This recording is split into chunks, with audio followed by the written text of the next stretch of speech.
ಹೊಸ ration card ಶೀಘ್ರದಲ್ಲೇ BPL card ವಿತರಣೆ. ಹೊಸ ಬಿಪಿಎಲ್ ರೇಷನ್ ಕಾರ್ಡ್ ಪಡೆಯುವ ನಿರೀಕ್ಷೆಯಲ್ಲಿರುವವರಿಗೆ ಗುಡ್ ನ್ಯೂಸ್. ಎಲ್ಲರಿಗೂ ನಮಸ್ಕಾರ. ನೀವು ಕೂಡ ಹೊಸ ರೇಷನ್ ಕಾರ್ಡ್ ಪಡೆಯುವ ನಿರೀಕ್ಷೆಯಲ್ಲಿದ್ದೀರಾ? ಹಾಗಿದ್ದರೆ ನಿಮಗೆ ಗುಡ್ ನ್ಯೂಸ್. ಖುದ್ದು ಮುಖ್ಯಮಂತ್ರಿ ಸಿದ್ದರಾಮಯ್ಯನವರು ಈ ಬಗ್ಗೆ ಅಧಿಕಾರಿಗಳಿಗೆ ಸೂಚನೆ ನೀಡಿದ್ದಾರೆ. ಅನರ್ಹ ಬಿಪಿಎಲ್ ಕಾರ್ಡ್ ಹೊಂದಿರುವವರನ್ನು ಗುರುತಿಸಿ ಅವರ ಪಡಿತರ ಚೀಟಿಯನ್ನು ರದ್ದುಪಡಿಸಬೇಕು ಎಂದು ವಿಧಾನಸೌಧದಲ್ಲಿ ಪಡೆದ ಡಿಸಿ ಮತ್ತು ಸಿಇಒ ಹಾಗೂ ಉಸ್ತುವಾರಿ ಕಾರ್ಯದರ್ಶಿಗಳ ಸಭೆಯಲ್ಲಿ ಸಿಎಂ ಸಿದ್ದರಾಮಯ್ಯನವರು ಅಧಿಕಾರಿಗಳಿಗೆ ಮಹತ್ವದ ಸೂಚನೆ ನೀಡಿದ್ದಾರೆ. ನೀವು ಅನರ್ಹ ಬಿಪಿಎಲ್ ಕಾರ್ಡ್ಗಳನ್ನು ಕೈಬಿಟ್ಟು ಅರ್ಹ ಫಲಾನುಭವಿಗಳಿಗೆ ಬಿಪಿಎಲ್ ಕಾರ್ಡ್ಗಳನ್ನು ಒದಗಿಸಲು ತ್ವರಿತವಾಗಿ ಕ್ರಮ ಕೈಗೊಳ್ಳಬೇಕು ಎಂದು ಮುಖ್ಯಮಂತ್ರಿ ಸಿದ್ದರಾಮಯ್ಯ ಅಧಿಕಾರಿಗಳಿಗೆ ಕಟ್ಟುನಿಟ್ಟಿನ ಸೂಚನೆ ನೀಡಿದ್ದಾರೆ. ರಾಜ್ಯದಲ್ಲಿ ಶೇಕಡಾ 80ರಷ್ಟು ಬಿಪಿಎಲ್ ಕಾರ್ಡುಗಳನ್ನು ಹೊಂದಿದ್ದಾರೆ. ಆದರೆ ತಮಿಳುನಾಡಿನಲ್ಲಿ ಶೇಕಡಾ 40ರಷ್ಟಿದೆ.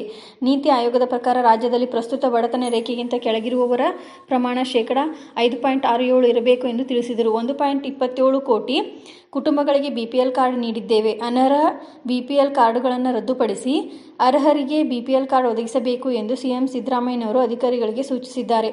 ಬಹಳ ದಿನಗಳಿಂದ ಅರ್ಹ ಫಲಾನುಭವಿಗಳು ಹೊಸ ರೇಷನ್ ಕಾರ್ಡ್ ಪಡೆಯಲು ಕಾಯುತ್ತಿದ್ದಾರೆ. ಆದರೆ ಅನರ್ಹರು ಸರ್ಕಾರದಿಂದ ಲಾಭ ಪಡೆಯುತ್ತಿದ್ದಾರೆ. ಅಂತಹವರ ಪಡಿತರ ಚೀಟಿಗಳನ್ನು ರದ್ದು ಮಾಡಿ ಅರ್ಹ ಫಲಾನುಭವಿಗಳಿಗೆ ಹೊಸ ರೇಷನ್ ಕಾರ್ಡ್ ನೀಡಲು ಸರ್ಕಾರ ಚಿಂತನೆ ನಡೆಸಿದೆ. ಕೂಡಲೇ ಸಮಗ್ರ ಪರಿಶೀಲನೆ ನಡೆಸಿ ಅನರ್ಹ ಬಿಪಿಎಲ್ ಕಾರ್ಡ್ ಕೈಬಿಡಲು ಕ್ರಮ ಕೈಗೊಳ್ಳಬೇಕು. ಹಾಗೆಯೇ ಬಿಪಿಎಲ್ ಕುಟುಂಬಗಳಲ್ಲಿನ ಮೃತ ಸದಸ್ಯರ ಹೆಸರು ತೆಗೆದುಹಾಕುವ ಪ್ರಕ್ರಿಯೆಯನ್ನು ತ್ವರಿತವಾಗಿ ಕೈಗೊಳ್ಳಬೇಕು.